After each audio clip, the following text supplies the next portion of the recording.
Boa noite a todos. Sejam bem-vindos à probabilidade estatística. A disciplina é JET 00122 e essa turma é a turma B1. Ao que eu fiquei sabendo, até o momento, estamos com 83 alunos inscritos. Na relação que eu peguei até agora, estava com 67, a última relação, né? Talvez no ajuste, na próxima relação do ajuste, eu receba uma quantidade maior de alunos inscritos. Os 83, muito provavelmente. Né? E aqueles que ainda estão com dificuldade de se inscrever lá na plataforma SEAD, né? Eu estarei entrando em contato com o pessoal do suporte para que a inscrição possa ser efetivada. Se a mim for concedida a possibilidade, eu mesmo farei a inscrição. A aula de hoje é uma aula introdutória. Vamos começar a falar sobre a parte inicial das definições estatísticas, né? O que se precisa conhecer, o que é estatística, como se trabalha com estatística, né? Por que a gente vai fazer estatística? Na verdade, o porquê eu acho que está meio, hoje em dia, está meio muito óbvio ou meio na cara da gente o tempo todo, né? Que o tempo todo são jogados informações, são jogados dados estatísticos na nossa cara. Não é? A ciência de dados está aí para mostrar que a estatística é a base de tudo que você precisa, né, em uma era conhecida como a era da informação. Então, conhecer informações, conhecer dados, ter informações, ter um banco de dados, uma bela base de dados, né, a tal da Big Data. Então, tudo isso, né, já dá a grandiosidade da importância da estatística. Né? Até um certo tempo atrás, né, como diria Renato Russo, até bem pouco tempo atrás, não havia essa importância tão grande, né, com a estatística. Não se colocava a estatística num plano onde ela é colocada hoje. Né? Mas também não tínhamos tantas informações, né, tanta possibilidade de informações. Né? Com o advento do acesso à internet e cada vez mais conseguindo informações, muitas coisas começaram a mudar nesse sentido. Né? Empresas começaram a perceber que ter informação é essencial, é muito importante. Né? Então, tudo que se faz hoje se faz através de coleta de dados. Né? Essa nossa reunião ela está sendo gravada, ela vai ser publicada e isso aqui já está muita informação. Né? O tempo todo, tudo que você faz agora, né, você já está sendo monitorado e todas as suas informações, todos esses dados desse monitoramento, né, ele está sendo colocado em algum lugar e vai ser utilizado em algum momento. Tá? Todo, todo site, todo aplicativo, toda loja, qualquer banco virtual, tudo que você entra, você precisa minimamente fazer um pequeno cadastro, né? E esse pequeno cadastro já te leva a uma informação, certo? Que já está sendo coletada por alguém.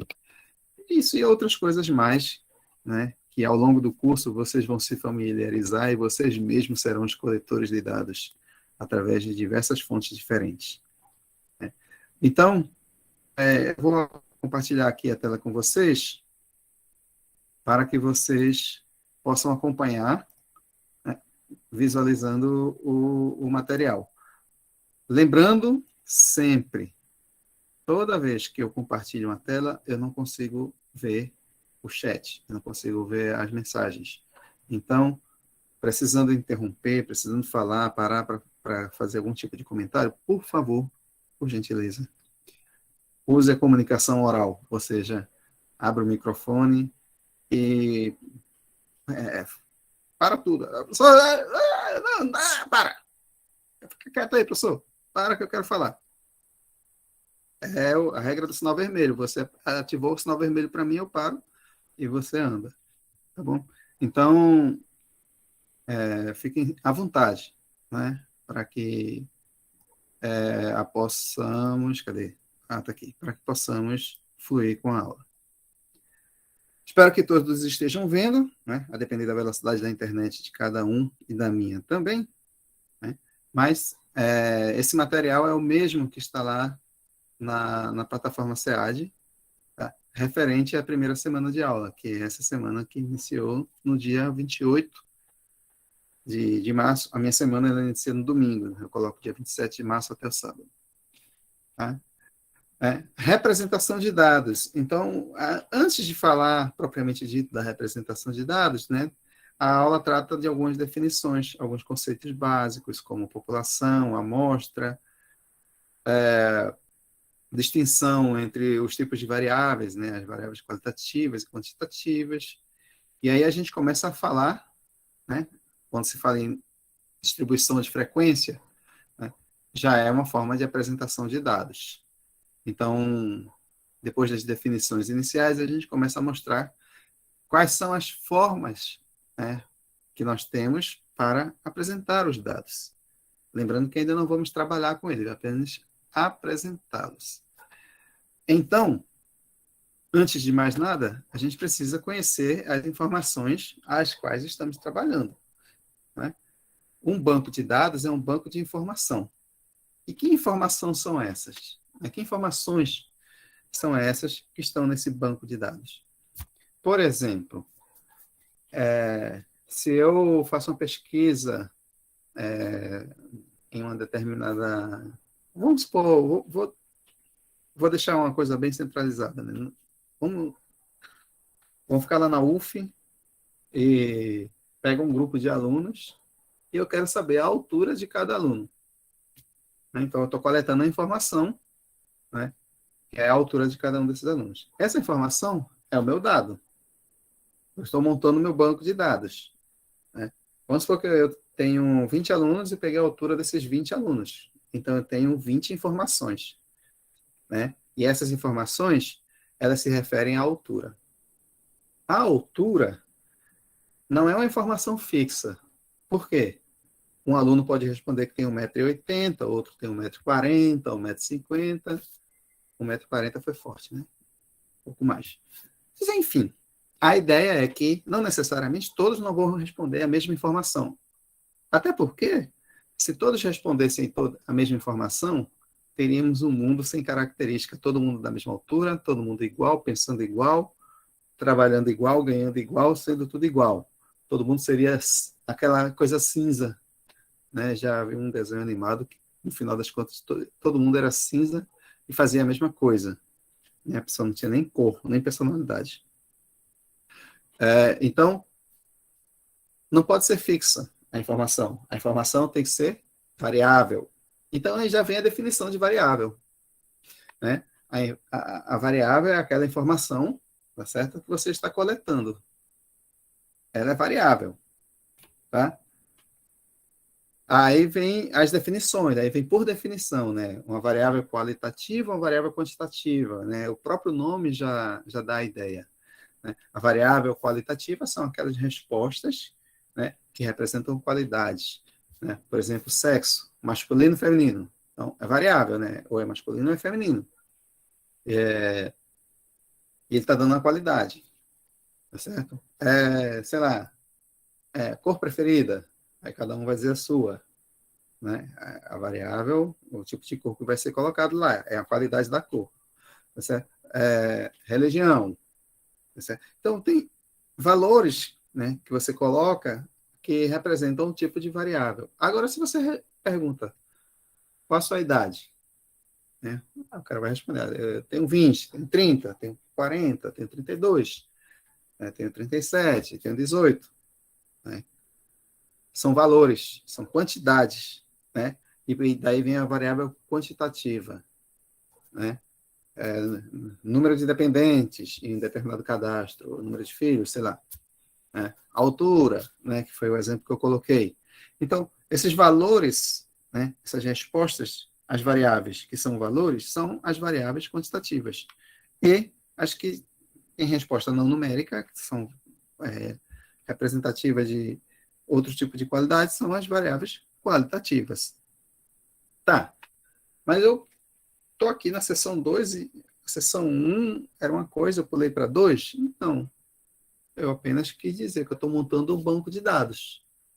Né? A gente já sabe que esse banco de dados são as variáveis que nós coletamos. Né? Há um interesse nosso, né, para a gente coletar essa variável. Ninguém faz uma pesquisa, ninguém faz uma coleta de dados sem ter um interesse inicial. Então, quando se faz uma pesquisa estatística, né, é preciso ter, né, de antemão, né, a informação do interesse que você tem por fazer essa pesquisa. Por exemplo, pesquisa eleitoral tem um interesse, né, saber, né, o sentimento, o pensamento da população com relação aos candidatos, né, da eleição, tá certo? Então, você faz a pesquisa eleitoral, faz lá uma distribuição proporcional, né, de proporções, né, que são os percentuais, e você obtém os seus resultados com base na pesquisa que você fez. Agora, esses exemplos que eu dei, né, pesquisa eleitoral, né, eu peguei um grupinho da universidade para fazer uma pesquisa perguntando sobre as alturas. Né? O que é isso que eu estou fazendo? Né? Eu estou selecionando um grupo para poder fazer essa pesquisa. Esse grupinho que eu estou selecionando é o que nós chamamos de amostra. A amostra é exatamente você selecionar um grupo por algum critério, que eu vou falar já já, né? Algum critério, e esse critério vai ter que fazer um certo sentido para poder fazer esse tipo de pesquisa. Né? Mas qual é o meu objetivo quando eu faço uma pesquisa e eu seleciono uma amostra? Né? O meu objetivo é dizer que, do total, tá certo? Eu tenho, vamos supor que eu faça assim, uma pesquisa com relação à altura da população. Né? Vamos colocar aqui a pesquisa eleitoral, porque eu quero trabalhar com proporção. Né? O candidato X, né, está lá com 42%, o candidato Y está lá com 30%, o candidato Z com 12%, sei lá. Né? E o restante do percentual para os brancos e nulos ou as dúvidas. Mas a ideia é a seguinte. Foi um grupinho que eu perguntei. Essa opinião desse grupinho. Mas eu não quero que seja a opinião do grupinho, eu quero que seja a opinião de um todo. Não é? Quando se faz a pesquisa eleitoral, que você publica ela, que você coloca o relatório, né? Você vai dizer, ó, o desejo da população é esse.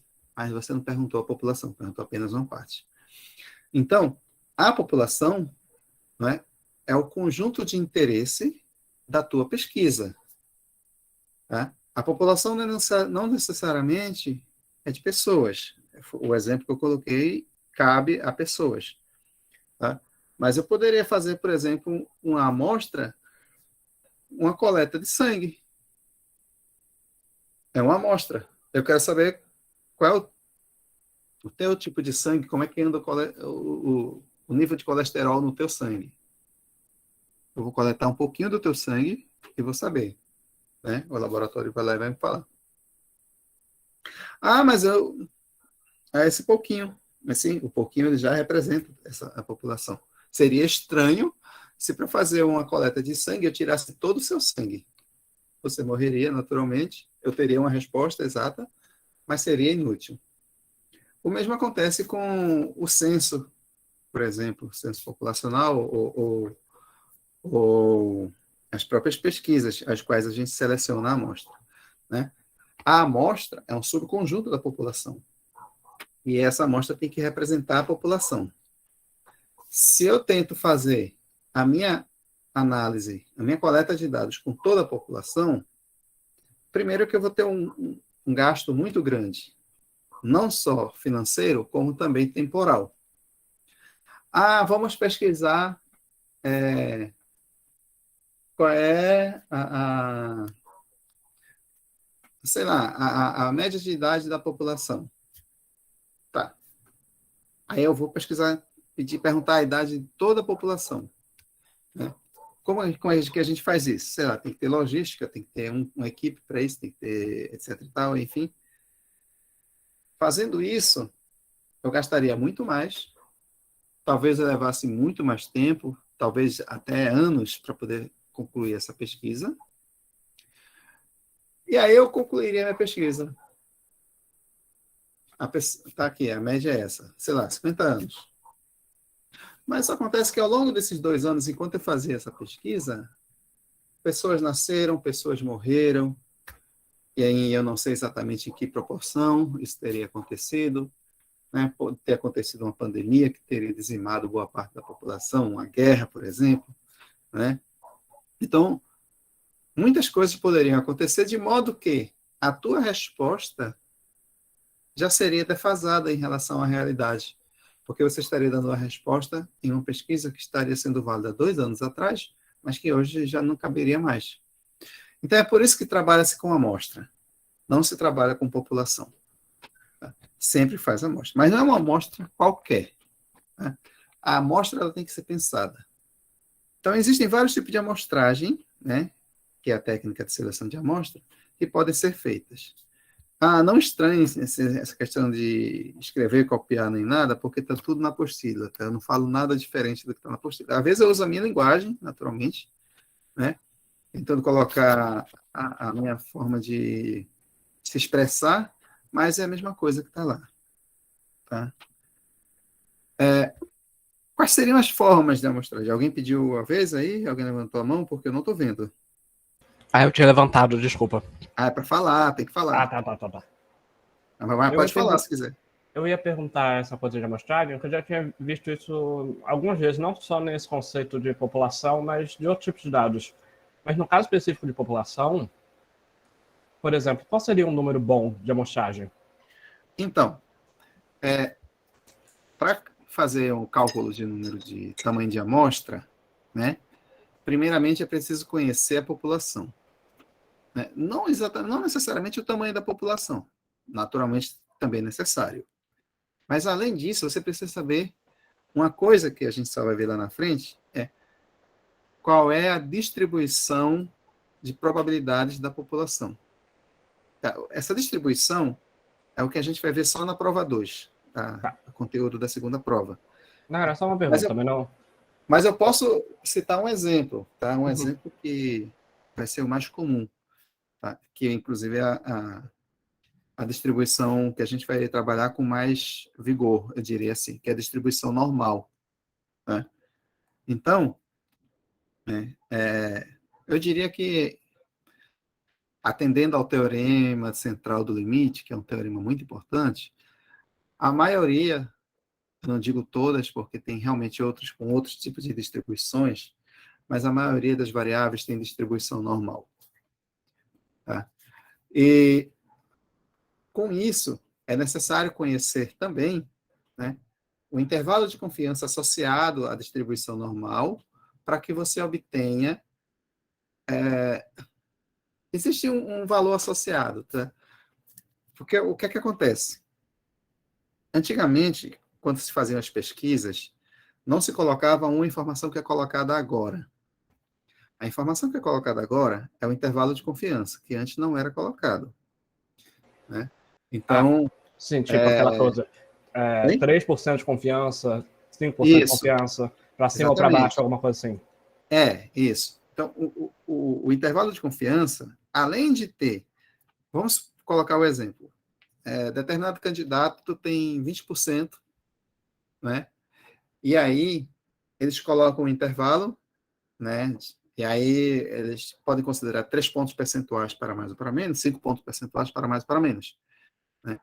Esses pontos percentuais, eles são calculados de acordo com a definição do tamanho da amostra. E também de acordo com a definição do teu intervalo de confiança. E também, existe uma coisa chamada o nível de confiança, que também é colocado na publicação dessas pesquisas, né? O nível de confiança, geralmente, é de 95%. Então, primeiro você escolhe o nível de confiança, tá? Primeiro você tem que saber qual é a distribuição da população. Sabendo a distribuição da população, você escolhe o nível de confiança. Aí eu vou colocar o mais geral, que é o que acontece na maioria das vezes. A distribuição é normal e o nível de confiança é de 95%. Então, com a distribuição normal ao nível de 95%, há uma fórmula que você calcula o tamanho da amostra com base nessas duas informações. Calculado o tamanho da amostra, aí você vai lá e faz a pesquisa na amostra. Ainda tem a amostragem, que eu não falei, né? Mas faz a pesquisa nessa amostra com esse tamanho que foi calculado com base na distribuição e no nível de confiança. Tá? Tá, obrigado. Pode continuar. Para ser mais específico, existe um valorzinho que tem que ser multiplicado, que se a distribuição for normal e o nível for 95%, é 1,96. Tá? Esse valor é tabelado, vocês vão ver quando conhecer a distribuição normal. Tá? Mas esse 1,96, ele vai ser multiplicado a um elemento que envolve a variância, desvio padrão e o tamanho da amostra.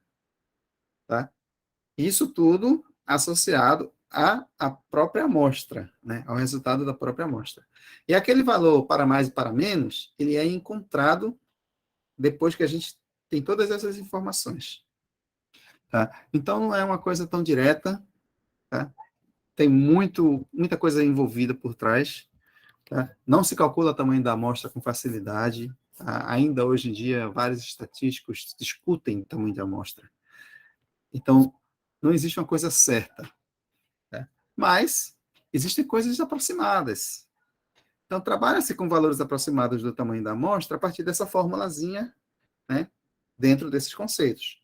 Em geral, assumem que a distribuição é normal e assumem um nível de 95%. E aí colocam esse valor 1,96 lá para calcular o tamanho da amostra.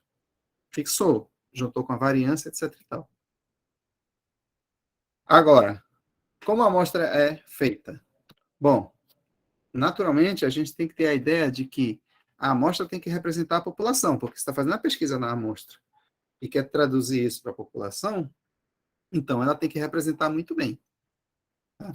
É a forma de fazer essa representação, chama-se inferência estatística, que é outro elemento conceitual também. Mas apenas como conceitos que a gente está vendo agora, como que eu faria para selecionar uma amostra adequada? Primeiramente, existe um tipo de amostragem, que é a amostragem utilizada no sorteio da Mega Sena, por exemplo. O sorteio da Mega Sena é feita através de uma amostragem chamada amostragem aleatória simples, AS. Em que consiste esse tipo de amostragem? Ela garante que qualquer elemento da população pode estar na amostra. Todos têm a mesma chance. Então, o sorteio da Mega Sena nada mais é do que uma amostragem de uma população. Qual é a amostra e qual é a população? A população são os 60 números que estão lá na cartela. E a amostra são 6 números que são sorteados. Mas é necessário que eu garanta, né, já que o sorteio é feito através da amostra aleatória simples, é necessário que eu garanta que todos os 60 números tenham a mesma chance de estar na minha amostra. E é por isso, quem assistiu aos sorteios recentemente, deve estar tendo um agora, que é na Rede TV que transmite. Deve estar tendo um agora, porque a Mega Sena acumulou, está 110 milhões, então esses sorteios são transmitidos ao vivo. Né? E normalmente é 8, 8 e meia da noite. Já são 8h50 também. Talvez já tenha feito sorteio. Mas quem quem já teve a oportunidade de acompanhar um sorteio, vai ver que tem 6 globos. Né? Tem 6 mulheres posicionadas, cada uma em um globo, e cada globo tem 60 bolinhas. Então, para sortear a primeira bolinha, ela gira o primeiro globo. Né? Então, qual é a probabilidade de eu sortear a bolinha número, sei lá, 10? 1 sobre 60. Que é uma de um total de 60. Qual é a probabilidade de eu sortear a bolinha 30? 1 sobre 60, porque é uma que está ali entre 60. Mas, isso vai acontecer nas 6. Tá? Eu vou ter 6 sorteios iguais. Né? 6 sorteios de uma bolinha, né, com chances iguais. porque são 6 globos. Cada um sorteia exatamente uma bolinha. E aí estão os 6 números sorteados de forma aleatória, simples. Se tivesse apenas um globo, e eu fosse fazer o meu sorteio, e eu saísse retirando a bolinha e colocando ali, sorteou 1, sorteou 2, sorteou 3, depois do primeiro sorteio, cada bolinha teria probabilidade distinta de sair da primeira que saiu. Porque você estaria mudando uma coisa que nós vamos conhecer ainda, né? Que é o espaço amostral. Mudando o espaço amostral, muda a probabilidade. Mudando a probabilidade, você não tem mais a mesma chance. Mudando a chance, não é mais a amostragem aleatória simples. Então, temos o primeiro tipo de amostragem, que é esse aqui. Eu posso escolher o tamanho da amostra. Vamos supor que eu tenha a população de 1 milhão e a minha amostra seja de 2.000. Né? Calculei lá, deu 2.000. Como é que eu vou sortear esses 2.000? A amostragem aleatória simples é um meio de fazer isso. Porém, ela pode ser, digamos assim, ela pode ser covarde com você, esse tipo de amostragem. Por quê? Na Mega Sena, eu posso sortear a sequência 1, 2, 3, 4, 5, 6. Né? Posso sortear 6 números seguidos. Quando você trata de amostra de pessoas, né, você tem o seguinte: eu estou trabalhando com a população, vamos supor que seja um município qualquer. Vamos colocar Niterói. 500 mil habitantes, quero fazer um sorteio, sei lá, de 1.000. Se eu fizer a amostragem aleatória simples, é possível que todos os meus habitantes que eu sorteie sejam todos ali da Praia de Icaraí, do mesmo prédio, inclusive. Né? Que tipo de informação eu vou trazer nessa amostra? A informação das características das pessoas que moram naquele prédio. Isso não representa a cidade de Niterói. Não representa Fonseca, não representa Badu, não representa o Morro do Estado, porque são características diferentes. Então, para esse tipo de situação, eu preciso de outro tipo de amostragem, como, por exemplo, a amostragem estratificada. O que seria a amostragem estratificada? É eu fazer uma espécie de divisão do meu conjunto, da minha população, em estratos. Né? Na sociedade eu consigo fazer isso. Né? Se eu tiver interesse em saber informações com relação sei lá, sustento familiar, né? A renda bruta familiar, ou coisa parecida. Eu preciso ter uma noção de pessoas que tenham baixa renda e pessoas que tenham alta renda e pessoas que tenham mais tipo variado de renda. Né? Classe A, B, C, D, sei lá, classe média, classe baixa, classe média alta, classe baixa, média, enfim. É preciso eu ter um extrato desse tipo de população. Então, eu tendo a minha população, eu divido a população em estratos, onde o que seriam cada estrato? Eu teria um extrato, vamos supor aqui, se fossem classes salariais, né?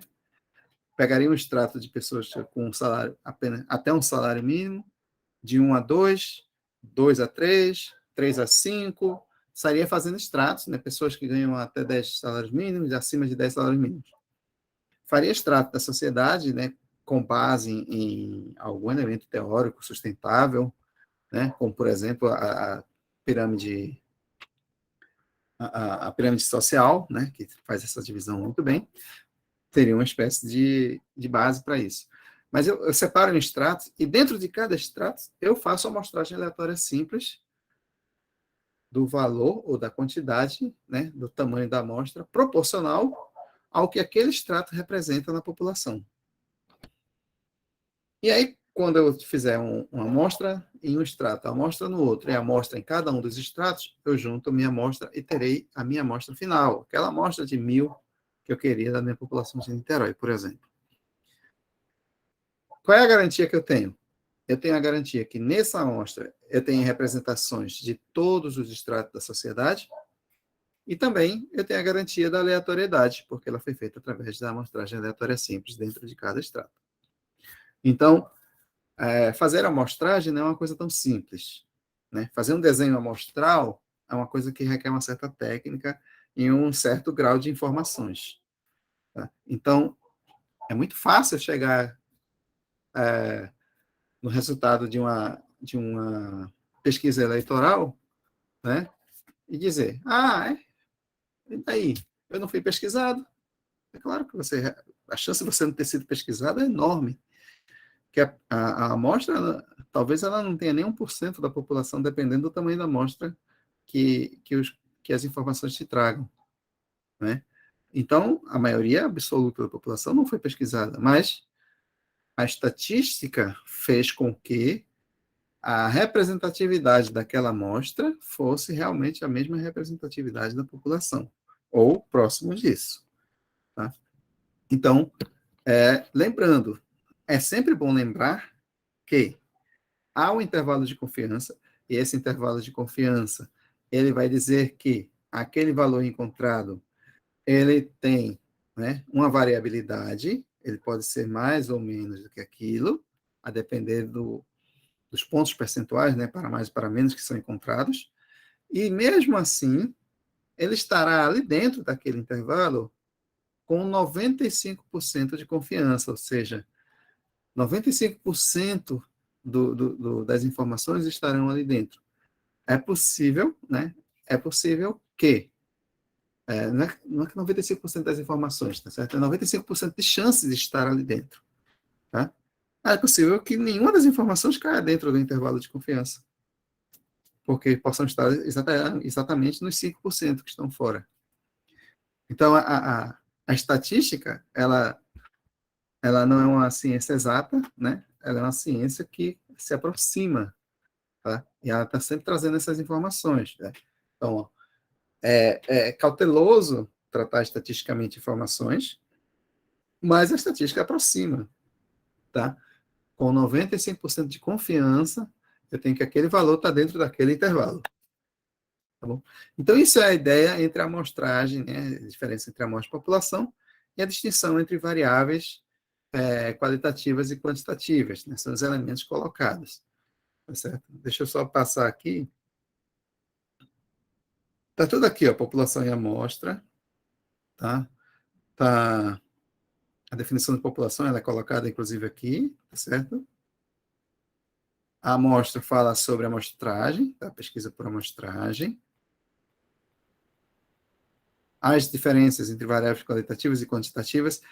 Tem um detalhe sobre a variável quantitativa, tá?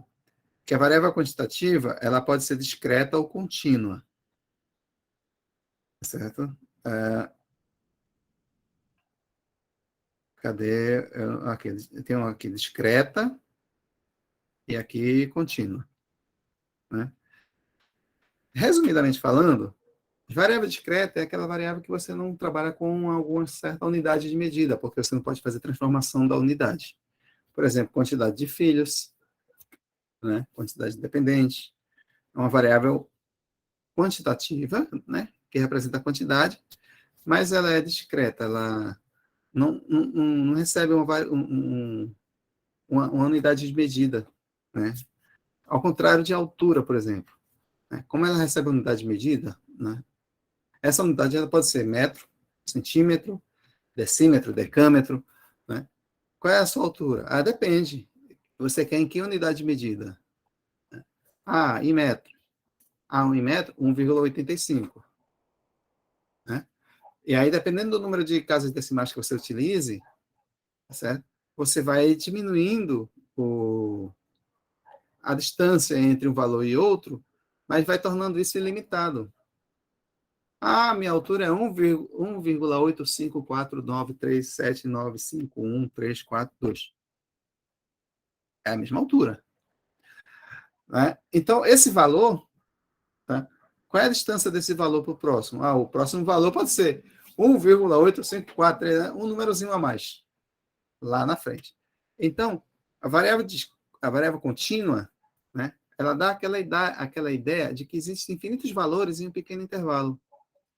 E essa é a mesma ideia dos números reais. Já a variável discreta, não. É aquela que é enumerável. Né? Você pode contar. 1, 2, 3, 4, quantidades. Elas estão diretamente associadas aos números naturais, ou até aos números inteiros, né, que são os naturais com a parte negativa. Mas a gente vai trabalhar melhor essa ideia quando a gente estiver trabalhando, pegando o conjunto de dados e começar a mexer com elas. Né? E é justamente aqui, ó, a apresentação dos dados. Primeiramente, qualitativos. Né? De que forma eu apresento meus dados? Eu apresento eles em tabelas ou em gráficos? Só. Que tipo de tabela eu apresento? Algo que nós chamamos de tabela de distribuição de frequências.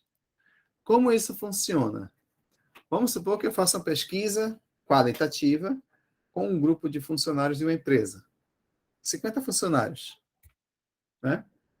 E a esses funcionários eu pergunto o estado civil. Né? Alguns vão responder que são casados, outros que são solteiros, divorciados, ou viúvos, etc. e tal. Tem as opções. São respostas qualitativas. Né? Aí eu pergunto, quantos desses funcionários responderam que são casados? Ah, desses 50, 30 responderam que são casados. Beleza. Então, tá lá. 30 responderam que são casados. Quantos responderam que são solteiros? 15. Põe lá. 15 são solteiros. Quantos responderam que são viúvos? 2. Então, põe lá. 2. Quantos responderam que são divorciados? 3. Então, você fechou o teu grupo de 50 com as quantidades que cada um respondeu. A quantidade da variável, né? A resposta da variável. Certo? Essas quantidades vai me dar exatamente a tabela de distribuição de frequências. A frequência da variável casado é o número de vezes que ela vai aparecer na pesquisa. Ou seja, é o número de pessoas que responderam casados. Então, o exemplo aqui, deixa eu ver aqui, a distribuição de frequência aqui, o exemplo foi outro, né? Sexo masculino e feminino. Mas a ideia é a mesma. Né? Então, quantos funcionários responderam que são do sexo masculino? 270 e 230 do sexo feminino. Esses valores são a frequência absoluta, né, da variável sexo, de cada valor da variável. E 500 é o tamanho da amostra, ou seja, o total de pessoas que foram pesquisadas ou entrevistadas. Deixa eu colocar aqui o carregador. Certo? Então, essa é a frequência absoluta. Nós também trabalhamos com a frequência relativa, nessa mesmo tipo de tabela de distribuição de frequências. Quem são as frequências relativas? É apenas verificar o percentual de cada uma das frequências. Por exemplo, 270. Qual é o percentual de 270 em 500? 230. Qual é o percentual de 230 em 500? Né? Para isso, basta você fazer uma frequência relativa, ou seja, pegar a frequência absoluta e dividir pelo total. Cada uma que você divide, você encontra um número decimal. Multiplica por 100 e dá um número percentual. Né? Então, a frequência relativa, olha aqui, ó, 270 dividido por 500, 230 dividido por 500. As duas frequências estão aqui. 0,54, 0,46. 0,54 representa 54% e 0,46, 46%. Então, na minha tabela de distribuição de frequências, eu posso ter duas colunas. Frequência simples absoluta e a simples relativa. E essa relativa ela pode vir em formato percentual, como foi colocado ali agora há pouco. Né? Essa é a distribuição de frequências para dados qualitativos. Eu só posso trabalhar com essas frequências, os qualitativos. Né? Os quantitativos vai ter coisas a mais, a gente vai ver. Tá? Mas vamos focar primeiro no qualitativo. Qual é a outra forma de representar? Representação gráfica. Que tipo de gráfico a gente trabalha? Gráfico de colunas. Né? O que é um gráfico de coluna? Você ergue uma coluna na altura da frequência. Tá? Então, eu vou ter uma coluna na altura 270, outra coluna na altura 230. E eu vou ver graficamente que a coluna 270 é mais alta do que a 230. Então, eu tenho mais pessoas do sexo masculino do que do sexo feminino nesse grupo. Né? Ah, tá. E qual seria a outra forma de representação gráfica? Gráfico de setores, ou também conhecido como gráfico de pizza. Né? É engraçado que em inglês, né, é o gráfico pie, e pie não é pizza, é torta. Né? Alguém traduziu para pizza. Mas, enfim. Vamos lá. Como seria isso? Bom, é um gráfico de setores. Né? Você tem um círculo, e o círculo tem 360 graus, que é o comprimento do círculo, né? o ângulo total que você gira. Né? Um círculo dá uma volta de 360. Ah, eu dei uma volta de 360 graus na minha vida. Não mudou em nada, porque você saiu de um ponto, girou e voltou para o mesmo ponto. Tá? Minha vida mudou 360 graus, não mudou em nada. Tá? Quer mudar mesmo? Muda 180, você vai lá para o outro lado. Mas, então, o círculo completo, né? 360 graus. Eu tenho os percentuais aqui. 54% é um pouco mais da metade. Né? 50% seria 180 graus, 54% um pouco mais que isso. Tem uma regra de 3 que você usa, calcula e encontra. A proporção direta. Tá? A razão e proporção aí do ensino fundamental. Mas eu não vou cobrar isso, porque afinal de contas você tem um Excel para fazer para você ou outra plataforma similar. Eu só estou mostrando que a representação gráfica por gráfico de setores ela pode ser feita a partir das informações da frequência relativa. Vamos ver se elas aparecem aqui. Okay? Calculando aqui os percentuais. Eu já entrei em outro conjunto de dados aqui, ó. A mesma pesquisa já teve solteiro, casado, divorciado e viúvo, né, com as frequências absolutas e as frequências relativas. Né? Tem mais exemplos, mais exemplos. Fala um pouquinho de arredondamento de número aqui, vou deixar como leitura para vocês, mas é coisa simples. Também não precisa se preocupar muito. E aqui estão os gráficos. Né? Aqui a relação que eu falei para vocês. Tá? 360 graus significa 100% da tua amostra. Quantos graus representa aquela frequência absoluta lá? Então, naquele exemplo dos casados, solteiro, divorciado e viúvo, foi a última tabelinha que a gente viu aqui, né? Cadê ela? Solteiro, casado, divorciado e viúvo. É esse? Só com 15 ou com 500? Tem dois exemplos aqui. É o do 500. O exemplo que tem 500. Né? Vou voltar lá só para a gente fazer esse paralelo.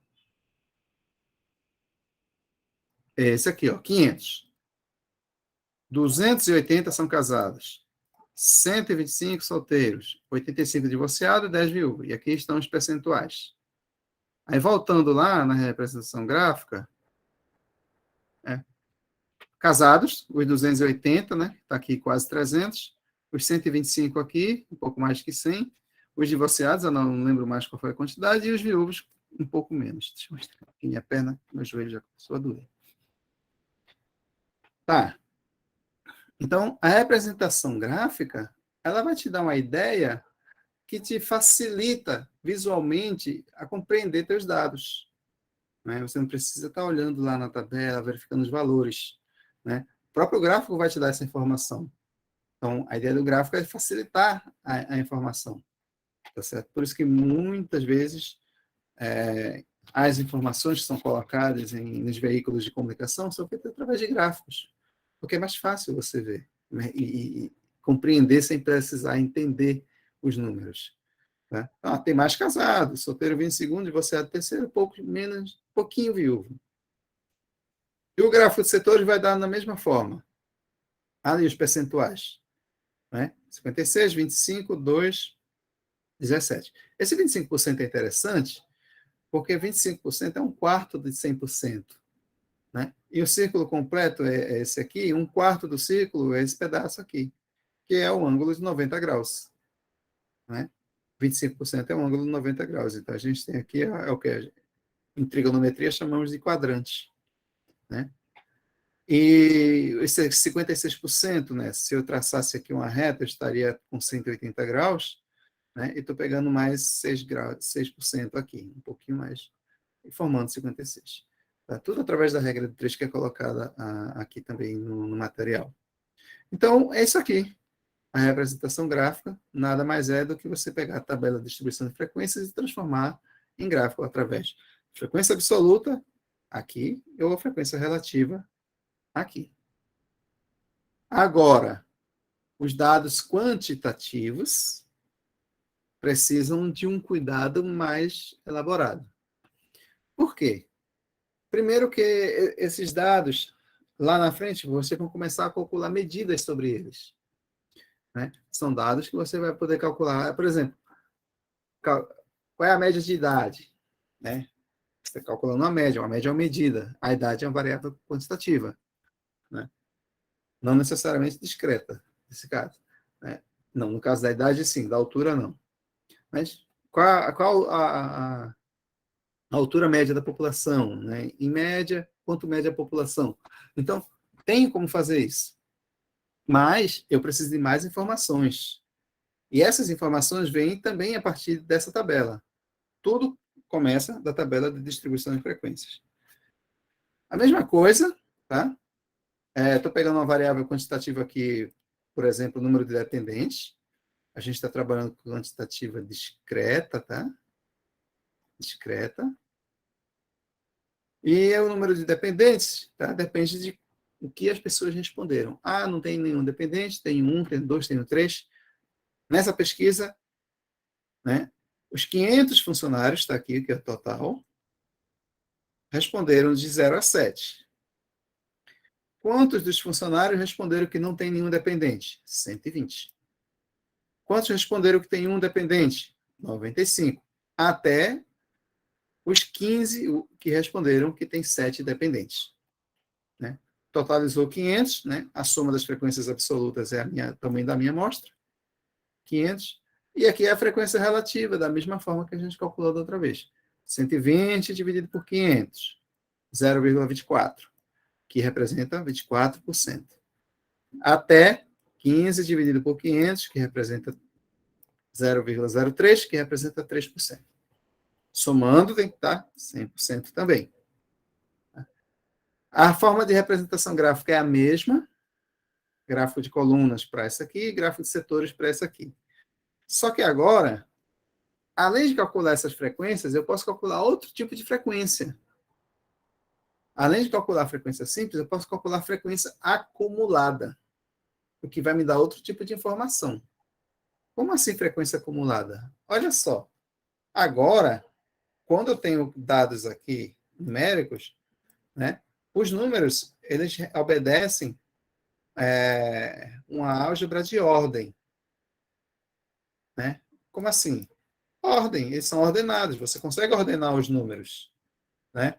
0, 1, 2, 3. Você consegue colocar uma sequência ordenada. Porque a gente sabe que número tem ordem. Tem o menor, tem o maior. Ao contrário da variável qualitativa, que solteiro, casado, o que é maior, o que é menor. Não tem isso. Né? Então, pelo fato de eu poder organizar os números, colocá-los em ordem, eu posso fazer uma coisa chamada frequência acumulada. Como assim frequência acumulada? Vou explicar. Quantos responderam que não tem nenhum dependente? 120. Quantos responderam que tem um dependente? 95. Quantos responderam que tem pelo menos, que tem no máximo um dependente? No máximo um dependente? Eu posso fazer esse tipo de questionamento. No máximo um dependente. O que significa no máximo um dependente? Significa que ou não tem nenhum dependente, ou tem um. Então eu estou acumulando as frequências dos que não têm nenhum dependente com as frequências dos que têm um dependente. Então, a frequência acumulada aqui vai dar 215. Né? Ah, tá, entendi. E quantos tem, no máximo, 2 dependentes? Aí eu já estou acumulando 0, 1 e 2. Então, 120 mais 95 mais 90. Vai dar 215 mais 90, que vai dar 305. Então, eu tenho condições de fazer isso. Uma frequência acumulada, porque eu tenho uma ordem nos meus dados quantitativos. Eles são colocados em ordem. Da mesma forma, a frequência relativa também posso colocar acumulada. Por quê? Pelo mesmo motivo. Ou eu pego o valor da frequência acumulada dividido pelo total, ou eu pego essa frequência daqui e acumulo com essa. Eu vou colocando os acúmulos, assim como eu coloco aqui. Então, eu posso ter... Olha aqui, que tabela maravilhosa. Frequência simples e frequência acumulada. Ambas podendo ser absoluta e relativa. Absoluta e relativa. Essa daqui a gente já sabe, acabamos de ver. Essa também. Aí olha o que eu falei. 120, 215, 305, né? 120 mais 95, 215 mais 90, 305, mais 95, 400, mais 35, 435, mais 30, 465, mais 20, 485, mais 15, 500. Essa última frequência acumulada necessariamente é igual ao total, porque eu estou acumulando. No final, eu acumulei tudo. Né? Quantos funcionários responderam que tem, no máximo, 7 dependentes? Todos. Alguns responderam 0, 1, 2, 3, 4, 5, 6, 7. Então, todos responderam que tem, no máximo, 7 dependentes. E aqui é a mesma coisa, ó, 24, 24, 43. Esse 43, tanto pode ser 24 mais 19, vai dar 43, ou 215 dividido por 500, que vai dar 0,43, vezes o percentual, vezes 100, 43%. E assim sucessivamente, até chegar ao total de 100%, que é esse total aqui. Olha que gracinha, aqui é 97%.